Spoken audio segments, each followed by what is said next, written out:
شفتوا الفرحة نتاع البكالوريا؟ على بالكم شكون هو أول واحد ربح البكالوريا في الجزائر؟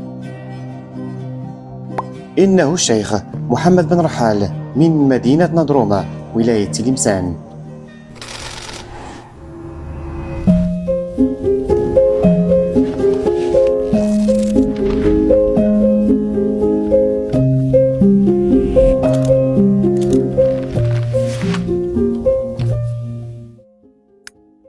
كان الشيخ من أسرة نبيلة وعريقة في مدينة نضرومة، وكانت الأسرة تتولى العمل في سلك القضاء في عهد الأمير عبد القادر. وفي سنة 1861 ولد الشيخ محمد بن رحال هنا بحي السوق تربيعة، وحفظ القرآن الكريم وهو لا يتجاوز سن 5 سنوات، باعتبار مضرومة محافظة على الشعائر الإسلامية.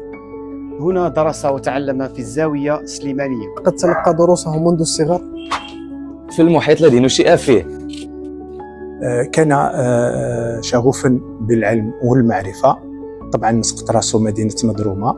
ضمن ما حققه أنه تحصل على من بين الأوائل اللي تحصلوا على شهادة البكالوريا في الجزائر، بحيث امتحن يوم 15 جويلية 1885 مع طلبة آنذاك، وكان من الفائزين. كذلك السي محمد بن رحال ما نعرفه عليه أنه ألف الكثير من الكتب والمحاضرات والدراسات، من بينها كتاب لابن إزناسن بالفرنسية باللغة الفرنسية. كتب تقرير شامل وسافر به إلى باريس سنة 1891 ودافع فيه عن اللغة العربية، واهتم بالعمل السياسي وعضو بالمجلس العمالي واشتغل قاضيا، وكان مسؤول عن مدينة نضرومة.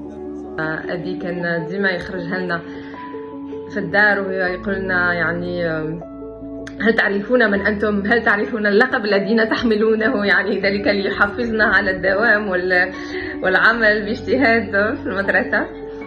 لكن الحمد لله بفضل ذلك تحصلت على بكالوريا في شعبة الرياضيات عام 2006، وكنت الأولى آنذاك في مستوى ولاية الجزائر العاصمة، وتم تكريمي من قبل رئاسة الجمهورية الجزائرية. كان دوره نموذج للمعرفة والعمل والرؤية والربط الكامل يعني بين الدين والحداثة ليؤهلنا مجتمع ناضج ومثابر.